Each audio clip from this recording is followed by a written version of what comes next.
Welcome to AI with Integrity, the first webinar launching the Responsible AI Guide in Research and the Toolkit. I'm Rula Al-Abdulrazak, and AI with Integrity is something that I feel passionate about, and I started last year when I noticed the dilemma that I am facing, and then I realized that most researchers are facing too. So with that in mind, we started last year with a workshop where we were joined with many researchers and postgraduate researchers and experienced researchers. And there was a really good discussion looking into how we can use AI in quantitative and qualitative analysis and research, literature review, etc. And there was a lot of concerns raised that then I went to with a post-survey and pre-survey results, looking into the issues that has been raised, and based on that, I wanted to have a tool that we can all use and gain more confidence in using AI in research. Hence the AI with Integrity guide and toolkit in research. The meeting is recorded. I hope you don't mind the recording, and we will be publishing the recording. So we're trying to create a community here. So when you join us, if you consent to receiving emails, you go to the website, you download the guide and the toolkit. You will become a member of the AI with Integrity community. We will let you know of updates of the tools and of offerings of programs, webinars, clinics, and we have a showcase for UEL researchers and researchers to show how we are using AI responsibly in research and learn from that with the prizes. So without further ado, welcome to everyone. We have a Q&A. So if you don't mind, do put your questions there. And in the chat, I would love to hear from you if you are, from London or from outside London, from UEL or from another institution or independent. Let us know. We would love to hear from you and see whom we're touching. We hope that we can really become quite widely helpful, and spread the word, because it's a start of a conversation. This is what we are hoping for, with a lot of practice and practical tool to use. Now I'll try to stick within these 60 minutes to give you an overview, because there's a lot in the guide and the toolkit. So I'll be aiming to give you an overview of the way forward and the workflow and the suggestion of the risks identified, and then the tools to tackle these risks practically, and then leave it to you to just go through the toolkit and the guide. We might have future sessions also explaining further, but we will touch on it during the coming webinars and clinics with other colleagues. We have colleagues from Surrey University, world known for their AI-assisted quantitative and qualitative analysis, that will be coming also to join us during the clinics. And we will hear from professors and AI deans in higher education who will tell us more about how they are using it and their thoughts, because The way I've seen it is burying our heads in the sand and saying, no, because of integrity, I'm going to keep doing what I'm doing and I'm ignore it. Doesn't seem an option anymore because it could bring a lot of benefits, not just for productivity and speed, but also for cover and scope and accuracy. And even it enables ideation and brainstorming and enable us to overcome blocks when we used to stare at empty beige for too long. So you could have a conversation with AI through asking the right questions and prompting accurately. So we're looking for what you're going to leave with leaving here. You will be leaving with hopefully a clear, low burden way to use AI in research without undermining the quality. A practical set of templates that you can immediately use to have a clear evidence for how you are using it and clarity on the red lines and the green lines and where it is appropriate, where it isn't appropriate, and have a shared language. So the guide and the toolkit includes even a glossary that explains all the jargons that comes from AI. So I'm going to move the screen as soon as it moves. Yes. So why this exists, why this is an issue. As I said, we had these workshops and surveys last year, and then the thematic analysis gave us a clear indications of concern. So people are quite excited, researchers are quite excited, but there are concerns about confidentiality, personal data leakage for participants, hallucinations, which is a real issue, and the creativity of AI that brings from everyone's knowledge together, the bias that could happen within the training of the AI itself, within what does it, identify as popular and then bring it in, the language that it prefers to bring data from, the parts of the world that it brings data from, its understanding of cultural nuances and different languages, etc. So there are a lot of concerns, but we can, and it needs much more vigilance from the researcher. Yet it still can bring really fascinating outcomes and results when used properly and with rigor. So it might take even more work, especially at the beginning as you're building that workflow and understanding how that could be used.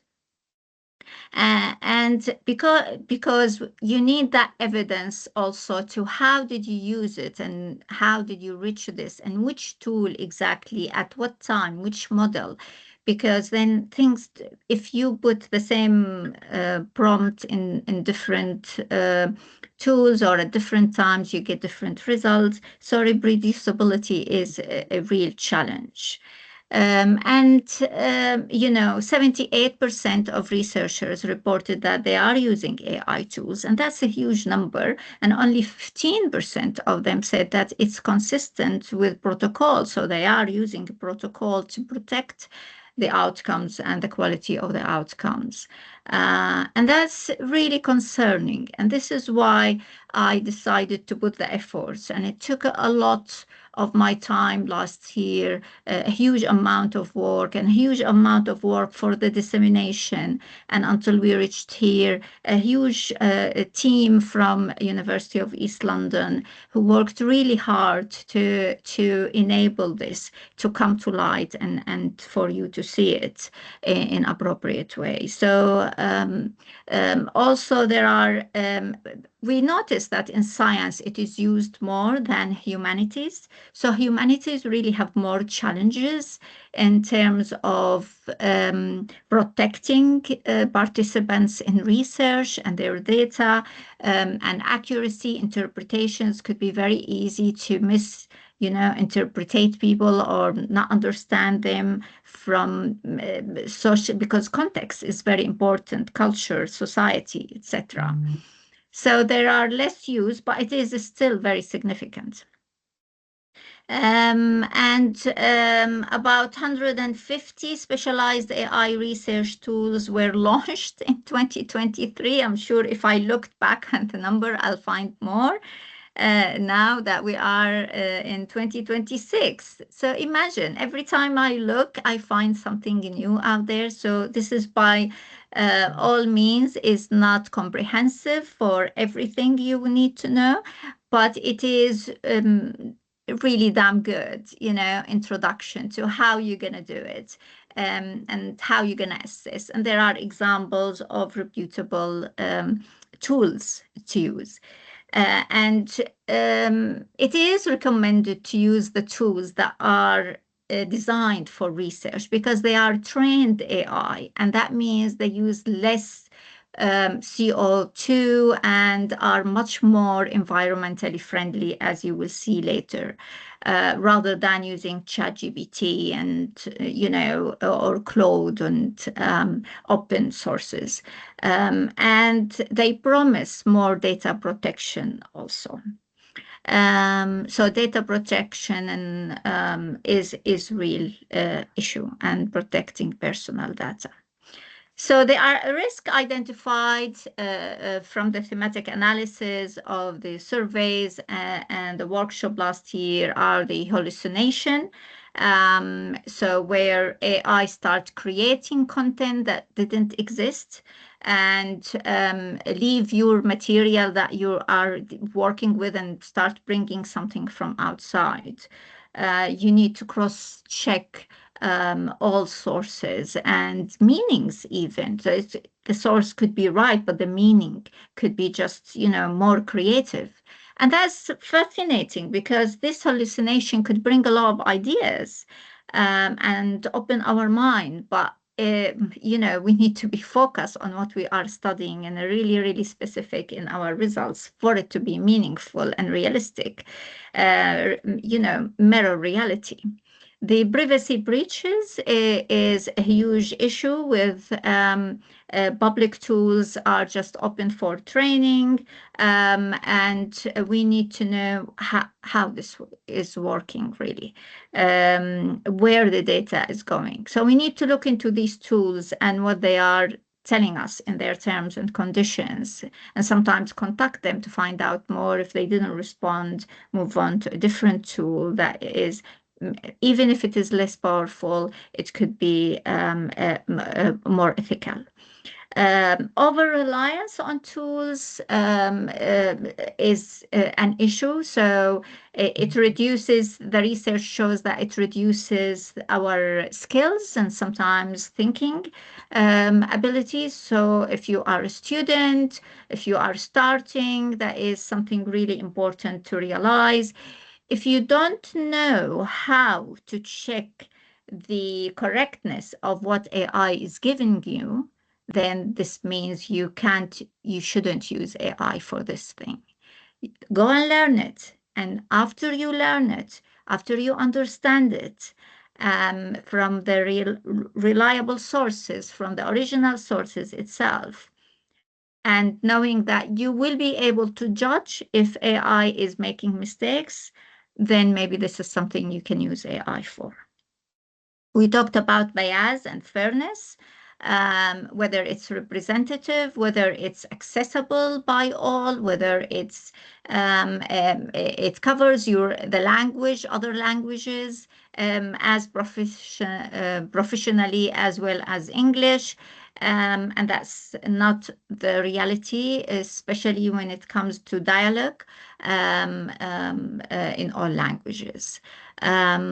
Authorship confusion is a big issue.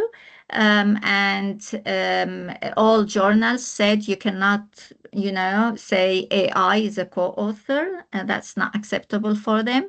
But the majority of them and all the reputable journal, they have guidance. So either they say no AI, full stop, or they say, well, you need to disclose clearly what you used it for. And some of them identify exactly where you used it. And that's required for a dissertation, for a thesis.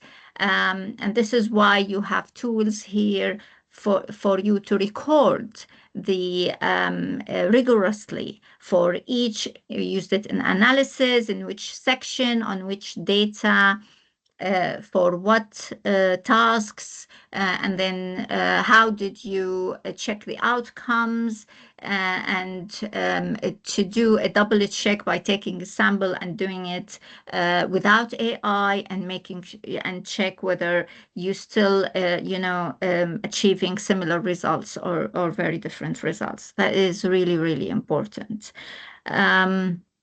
And of course, inconsistent outputs, which is you need to check, as I just said. So these issues are significant, and we need to pay attention to them.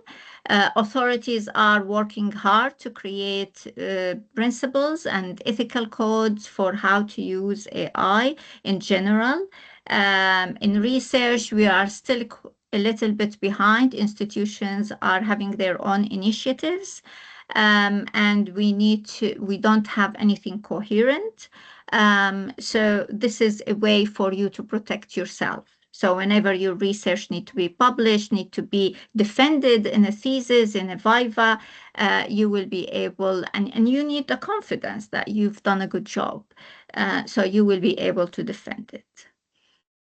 Now, these guides and research are designed for real research conditions.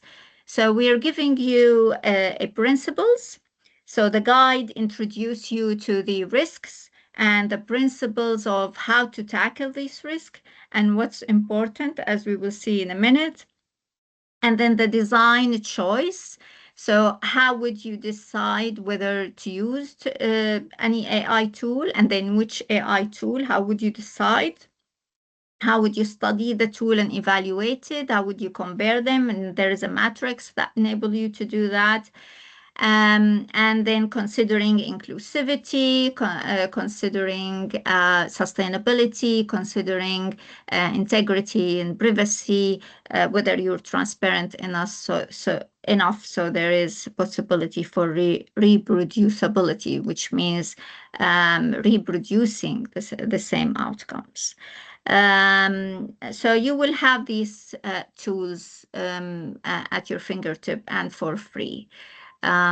So a two-part solution, the guide and the toolkit. The guide, explain it and discuss it, and look into the future, and the toolkit give you the templates and the workflow 1, 2, 3, 4 for different cases, and recommendations for institutions for forms they can adopt into their ethics process and risk assessment, and for researchers, individual researchers, to defend their work and gain confidence and make sure the quality is high.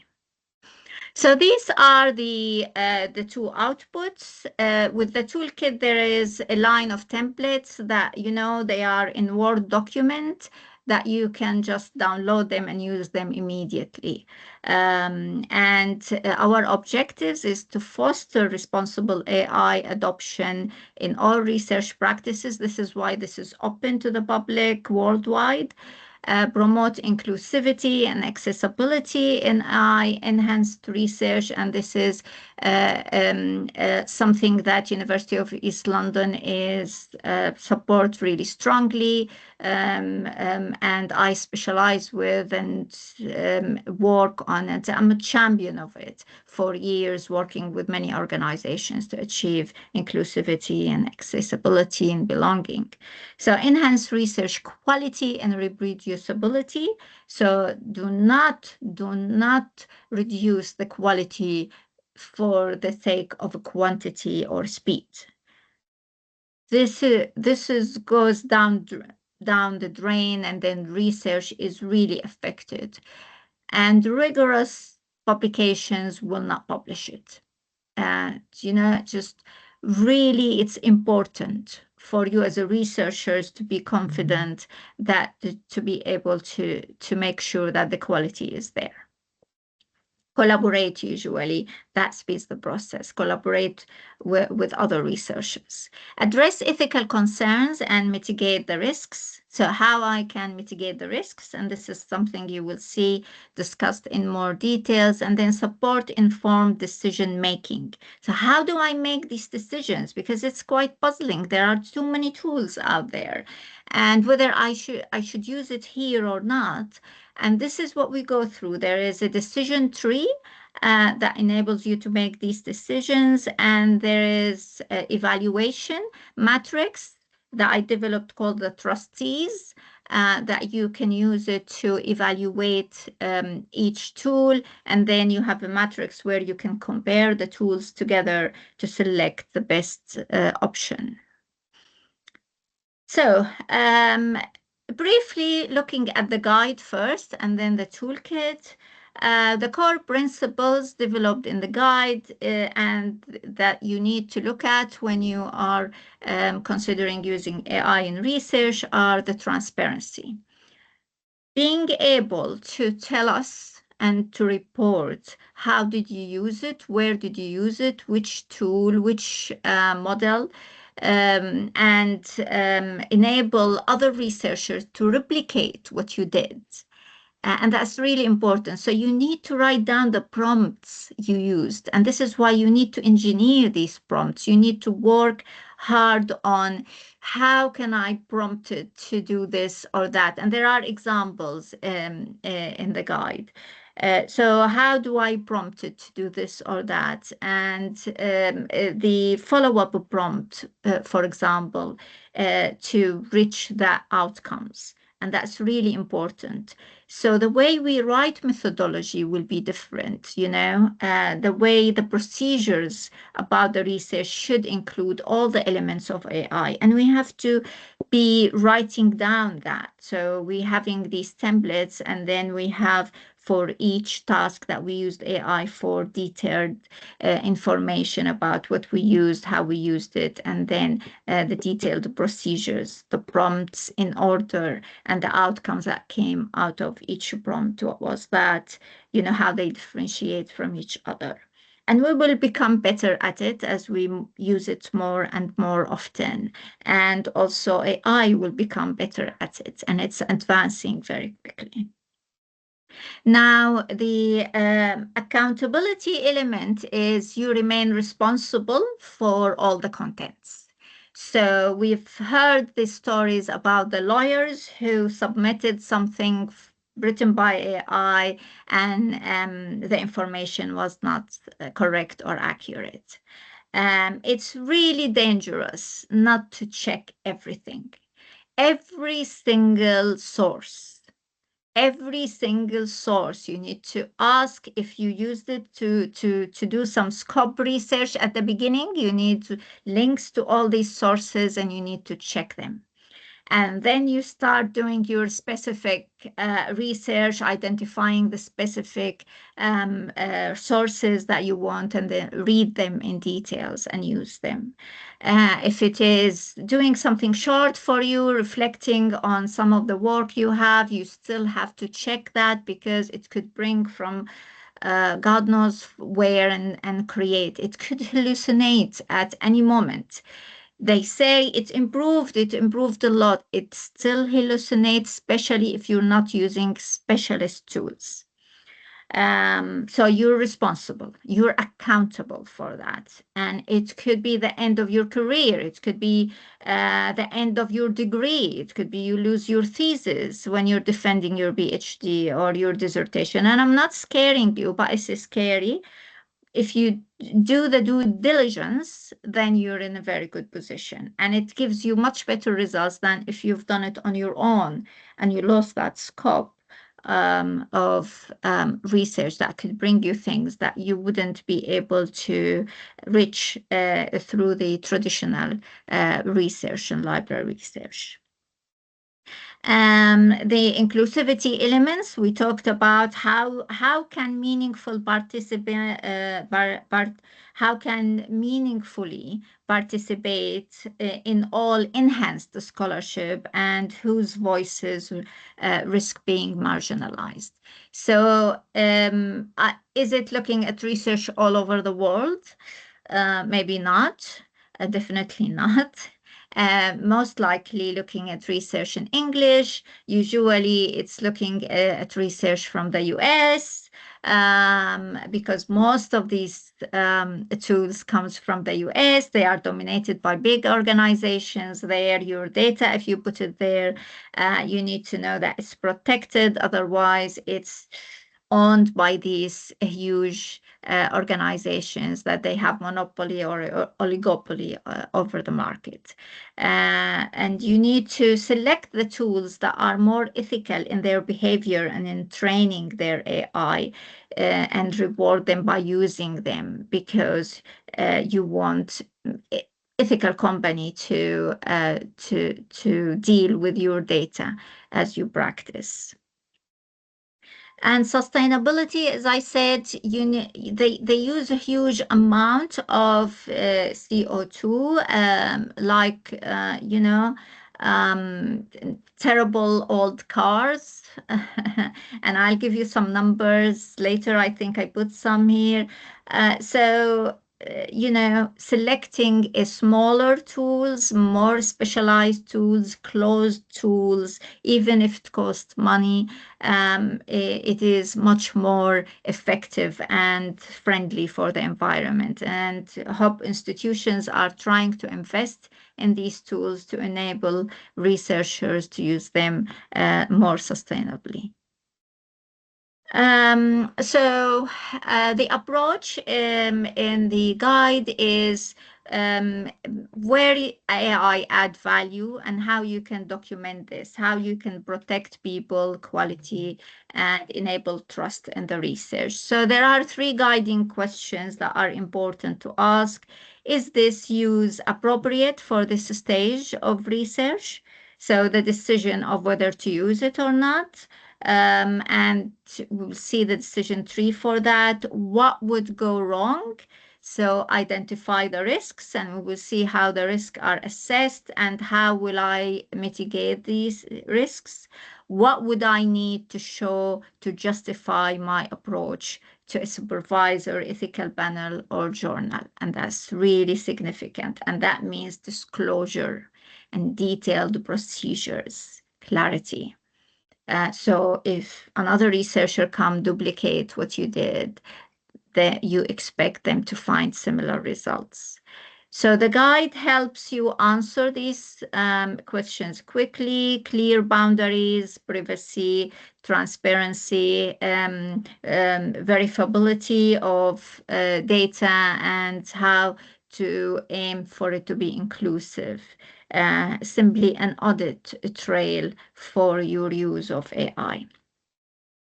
So the practical implementation is, okay, pre-implementation audit. So before you use it, you examine the decision, if it is the right decision. You examine the risks, sensitive data, privacy, marginalization, etc. You consider all these risks and how you're going to deal with them. If you found out that you cannot mitigate these risks, it's a red line, then you leave it. Then you have the select and evaluate the tool with the trustees matrix that we will see in a minute, integrate the strategies then in the design. So that your research workflow will include the elements of AI that you are using. It is within the workflow. It's not an add-on. So it's considered in the data management and protection. It's considered in the risk assessment. It's considered in the ethical forms of your research. It's not afterthought. Oh, now I have my data. Let's see how can I use AI to analyze it. You should have thought of this before taking, applying for ethical approval. So you need to think about it early. And then the documentation, the disclosure. So the templates that you will need, you can really record the prompts and check the decisions, etc. All the contributions of AI need to be disclosed. So this is the trustees framework, where you look at T for transparency, R for reliability, U for user control. So to what extent you are in control of the data and the outcomes, the security and privacy of the data, the training and tests, training of AI models and the test of the data, how ethical was that? The environment, impact on the environment and the CO2, and the equity and inclusivity elements. That's the E. And then we have the supplier itself. So not just the tool only, but the company created the tool, their legitimacy, their costing. So license usage, storage, fair exit option, where your data is protected if you left the provider, and the support you can get, because some of them you get no support whatsoever. There is no one to talk to, there is no one to speak to if there is outdated documents or issues that you want to consider. So you can see here the quick check, the questions you need to ask yourself, and then the red flags. If there is no documents, vague claims, no version history or limits, no error information, that's a red flag. There is no transparency from the model or the tool or the provider. If it does not differentiate answers to the same input, so you put the same input, gives you different answers like ChatGPT, that is not reliable. There is hallucination. User control, whether you can export your data or not, all these elements that need to be considered, whether it's environmentally on the cloud, which is high compute, very expensive for the environment, not sustainable. So there is no sustainability commitment from them, etc. So you can see, you can go through these in details and their explanations. And then there is the score matrix that you can use to then judge the different tools and compare them. So this implementation, a practical implementation, then answers these issues. So define the use, what task, what stage, what data, assess the risks and benefits of using the AI, and then evaluate which tool, operate with safeguard, protect your data, and then how to disclose the evidence with the transparency and maintain this audit trail. So in the toolkit, these steps 2 and 4, you will find the different templates that will enable you to achieve that. So what's inside the guide in general? Use cases. There are further than what we talked about. There are the use cases. So you can look at different description of potential cases, and then how these could be impacted by AI positively or negatively, what to look out for. There are the data protection, confidentiality, and verification routines, citations, cross-checking, etc. that you need. So there are steps you need to take. So it shows you the workflow, as I'll show you in a minute, and then it gives you the tools tools to do that. The governance mindset. So the guide is to set your mindset to think in a way that will enable you to govern how you are using AI in research. And that's really, really important and significant. So what is not, what is acceptable and why. So there are quick wins from today. You stop putting identifiable data into public tools. Use a verify before you trust. So verify the tools before you trust. Write an AI disclosure paragraph for you your work before you submit. Apologies.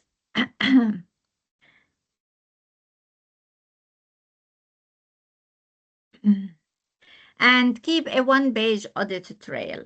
But, well, that's the minimum per project. But in reality, if you used it a lot in your research, you might need to keep a page per task. So how you used it, put the prompts, etc. So have a database on in your project folder that is specific for AI, documenting everything. So in a Viva or if a journal asked, you can present it. You explain it in the procedures. If they ask for the evidence, you can present it. And I'm telling you, big reputable journals, well established, they are asking for evidence. That's if they allowed it. So keep an eye on which journal you want to publish in, what your supervisor is comfortable with. Share with them these tools if they haven't looked at it also, and have the conversation in a realistic way so you can both agree on what's agreeable. There's also consideration for Vivas, for external examiners, internal examiners. So you need to have the feel of the institution, the publishers, and also the people involved, researchers and supervisors. So keep an audit trail of what you've done over the workflow and use the tool evaluation matrix risk assessment templates to make sure that you assessed everything. And preferably make sure, if you haven't yet, include them in your ethics applications. So plus the downloadable templates, what are you getting from these guide and toolkit? Tool evaluation matrix, disclosure, documentation forms, consent and ethics addendum, the wording. So how you're gonna use the wording? What are there's a glossary of all the terms and defining them so you can understand what the differences between them and what they mean. And if it is telling you this is AI agent, this is agentic AI, this is generative AI, what that means really, hallucination, what that involves, etc. And environment element, what are they and how you can calculate the impact on the environment and what is it costing the environment, the tasks you're running through that tool. And then looking at inclusivity and accessibility checklist. So all these elements, even a supervision agreement between you and your supervisor is there, a template you can have, so that would protect you in the future, that you agreed on this, and protect your supervisors that there was an agreement with you that this is how you're going to use it, not more. So all these elements really would be really helpful. So this is for the guide, and I hope you're putting your questions there. And I hope all is well, because I can't see the Q&A and the chat at the same time while I'm presenting. But I'll do my best to keep time at the end for the questions. So the toolkit is designed to remove friction. So, evidence. Okay, you need evidence. I need to be confident that, other people can replicate the work. I can go back and replicate the work in the future if I've done exactly the same.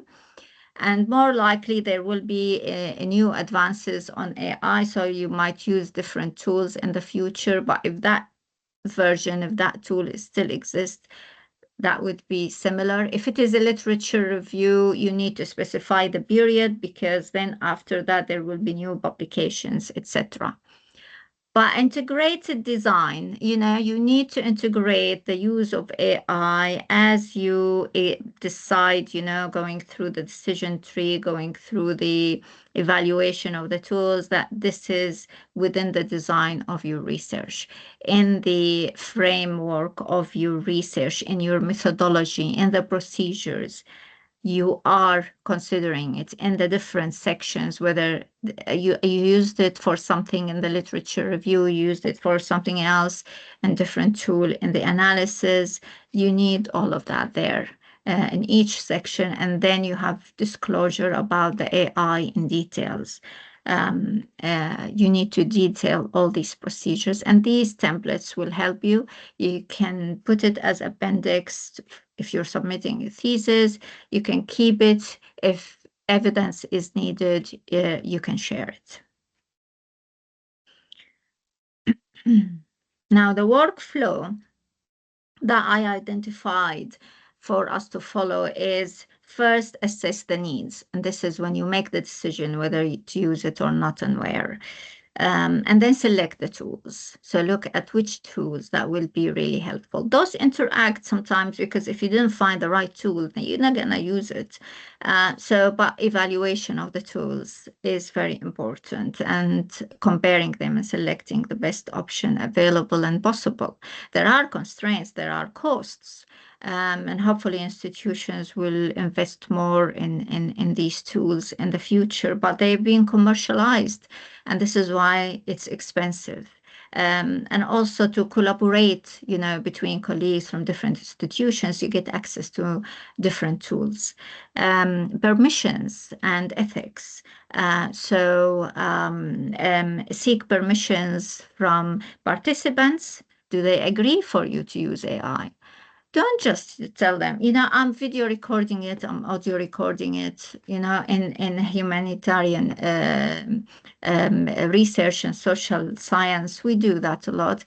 We collect data from participants, but then are we telling them that I might use AI is transcripting, for example?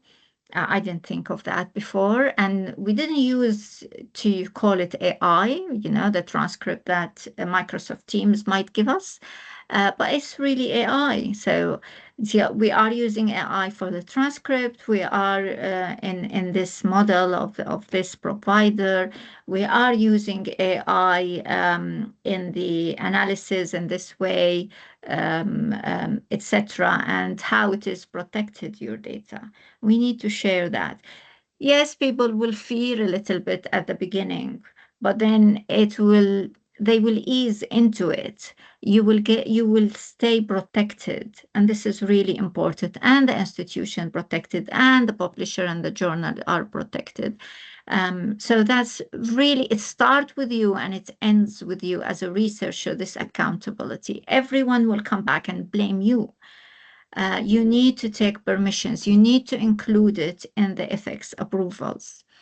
And do your pilot. Evaluate. If it's not working, if it's not good enough, just don't use it.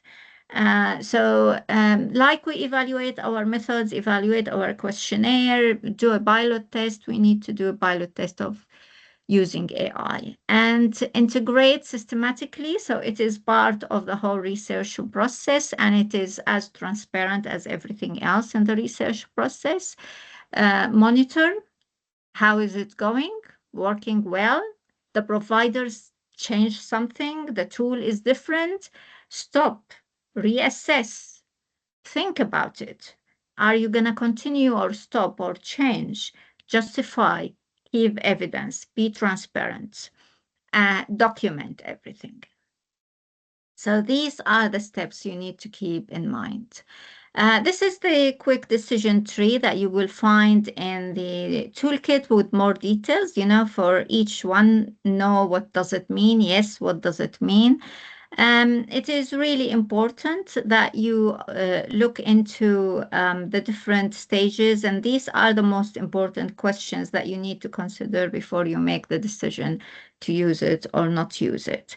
So if it is no, you need to pause, consider a different tool, consider anonymizing data, etc. Consider mitigating the risks that you found. If there are risks you couldn't, then don't use it. If it is yes, then make sure you're documenting everything. And this is the scorecard for the trustees matrix model to evaluate tools. And it gives you score from 1 to 5, and then how to look at the total, calculate and see whether to use it. So between 4 and 5, you're mostly to use it. So use it for a pilot first. Threes, then there are risks to mitigate. So think about mitigation if you can't stop. There are too many risks, then more likely you're not supposed to adopt it. That's really difficult. And it includes even the supplier, their prices, how reliable they are and how trustworthy they are, etc. Accessibility to notes.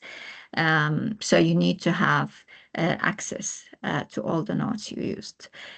And there are other templates that looks at the reduces suspicion and protects your work. So what tool was used, what data.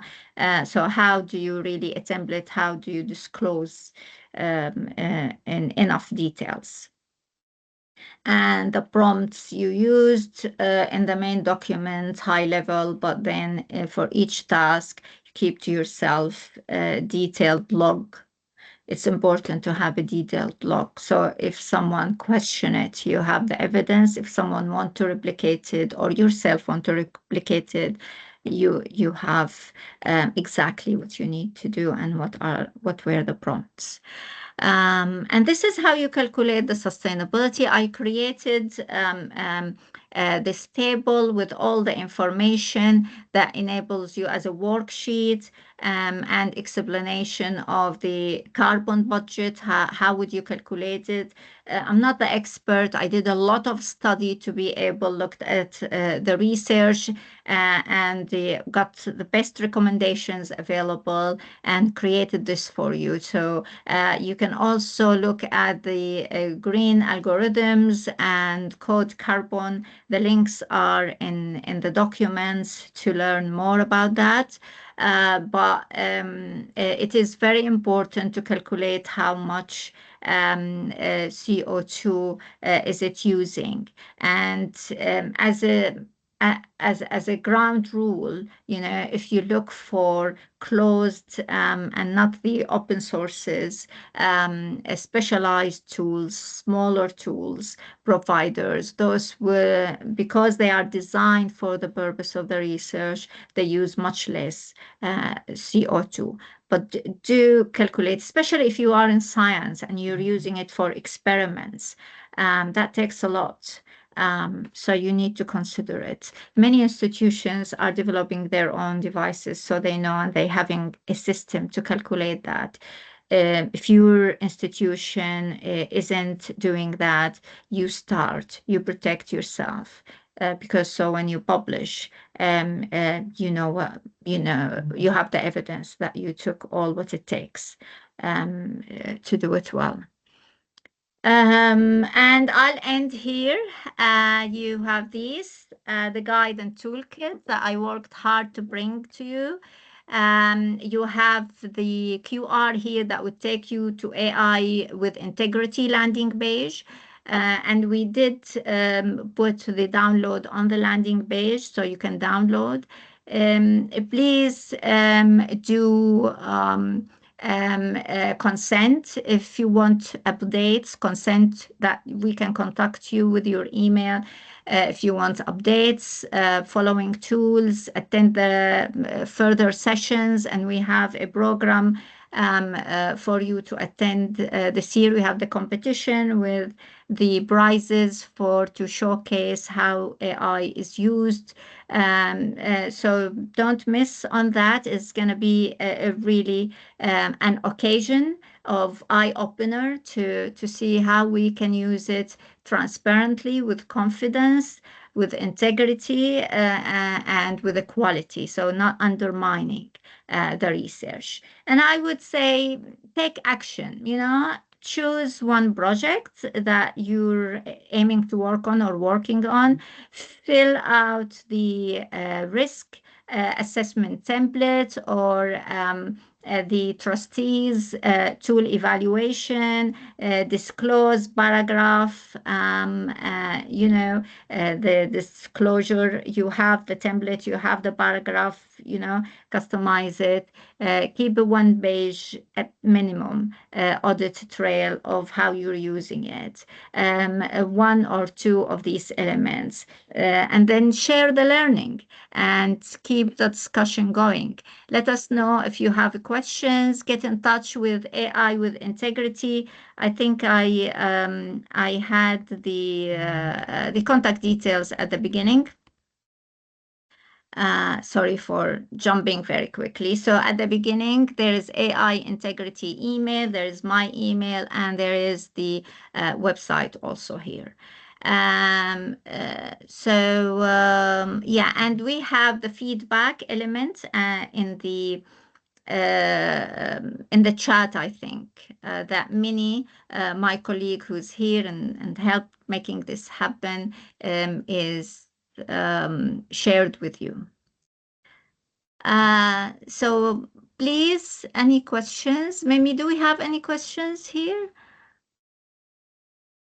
Hey, there is a few questions in the Okay. Q&A Yeah, sections. I can see now. So, what are the papers research that are useful and relate to understanding the carbon footprint of AI tools? The sources are in the guide. Download the guide. You will find all the sources you need, including for understanding the carbon footprint in more details. And let me know if you found it useful or you want more, and we will work on that.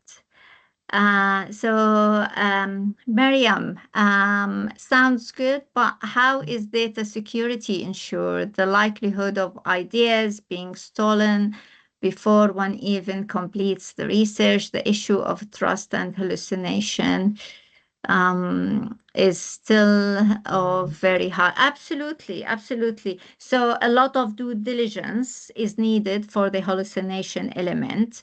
And if you used specialized tools, there is very little hallucination because they are programmed well on specific data, and that's stopped. Research tools are much better than the open tools, but always it's a risk, and we need to do the due diligence, read everything ourselves, look into the data, do something without the AI, and make sure to see whether this match or they come up with something from Mars, not the Earth. But it's still open up doors. It's really increased the scope of our thinking. It's like speaking with someone else that brings a different point of view. So that's really helpful.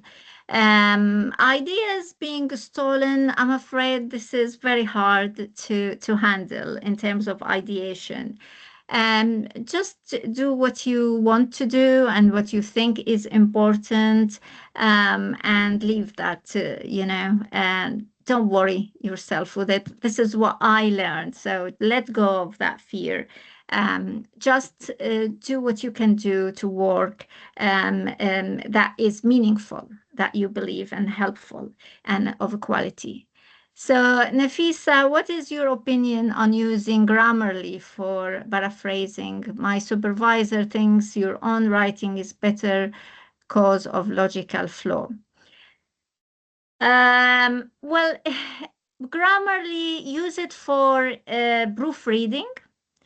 Sometimes we use it for editing, but then use a small paragraph and then check it again to make sure that your meaning is still the same. Because I agree with your supervisor, the meaning could become different. They don't understand, and they start changing the vocabularies, and there are specific vocabularies and terms for, each discipline that AI may not realize that this is what you're aiming for, and Grammarly in particular.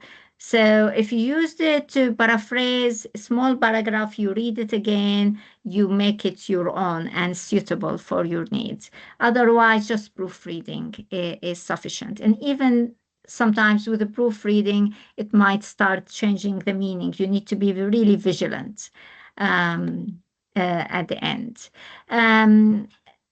Another question, can we use AI to rewrite a paragraph, or is it best to rely on what you have already written, even if plagiarism is not detected? I'm not sure. If you've written already, then absolutely don't ask AI to rewrite. Why would you? If you want to proofread, yeah, use something like Grammarly to proofread, but don't go to ChatGPT. They will not just rewrite, they will even come up with something else different, and they will change the whole meaning for you. And every time you ask them, they're gonna do something different, and it's gonna be a nightmare. So yeah, absolutely. If you wrote it already, don't use AI for it. So that's really important. And we have here a reminder of the yeah, no, we're on time, Murudullah. But we have the second webinar will be the clinic in February, and the webinar will be in March, I believe. So go to the website. I put a QR code. Mimi, if you can put also the link here, so people can directly go to the second events also, and to the link where they can download. Yeah, I'll add them now. Oh, fantastic. Any other questions? Anyone would like to unmute and tell us their question? Yeah, Nafisa. Thank you, Rula. Thank you for the session. It was really informative. I don't know if I missed your answer to this question, but sometimes I use Grammarly to edit what I've written to paraphrase to make it sound more better and academic. And I was wondering if you recommend that, or should I just stick to what I've already written, even though it doesn't sound as academic as the edited version on Grammarly? Yeah.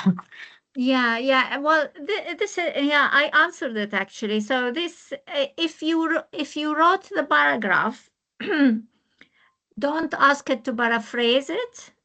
Just proofread it. If it is a paragraph from another source, then try to paraphrase it yourself. And if you asked it to paraphrase it, just a small paragraph, after it paraphrase it, read it again, make sure it is saying what you want to say, and it is representing the citation that you are citing. Because it could take you in another direction. And you need to be very wary with Grammarly that it does change even the terms. And in different disciplines, we have specific vocabularies and terms we use. Grammarly don't recognize that. And sometimes we repeat the term because this is what we're talking about, and Grammarly start changing it every time. And bring similar word because it understand, oh, it shouldn't be the same word. So Grammarly doesn't know exactly what you are trying to say. You need to be really careful and vigilant. So if you use it for small paragraph and check it out paragraph by paragraph. And if you've written it yourself, then just proofreading is more than sufficient, and check it again. I would recommend. Thank you. Thanks. You're welcome. But use it by all means because it's really, it's good if it is improves the English, took grammar errors out. Why not? Make it cleaner and higher quality. That's absolutely fine. We have another hand up from Charity. Hi, Charity. Hi, Rula. Thank you so much for such great presentation, and it's really an eye-opener. Oh, Thank you I'm so much. delighted you're here. Yes, I just wanted to ask if we use AI to maybe proofread or refine, just in the line of Grammarly, should we report that as well? For example, we've written something, just have to maybe tighten it a little bit and Mhm, remove all some mhm. grammatical errors. Should we report that at the end of? Yeah, it's Um, funny this thing because yeah, Grammarly has been around for a very long time. Microsoft Word always have spelling checker that is has been there forever. This is all AI, and we didn't used to think that we need to report that. We yeah, used it all the time. It happens automatically. But in reality now, yes, I would say now as it is identified AI then report it. So I report it myself. I would say that this has been proofread by the with the assistance of this program, AI yeah, program, and why not? And none of the journals would have usually any problem with that, or supervisors. But I will feel much more confident that I did state that and that I did read everything myself after that yeah. happened. So making sure that it is accurate. Yeah. Thank you so much, Rula. I think You're that's really welcome. clear. Yeah, Lovely to see you. yeah. Do we have any other questions? Okay, well, thank you, everyone. I'm going to look into the chat. I hope all is good. I hope you found this is useful, and then you're gonna download and start using, so you can tell us later on how you used it. It has been a pleasure to host you, and hopefully we will come back with the new speakers and more to learn about how to use AI in our research. Thank you.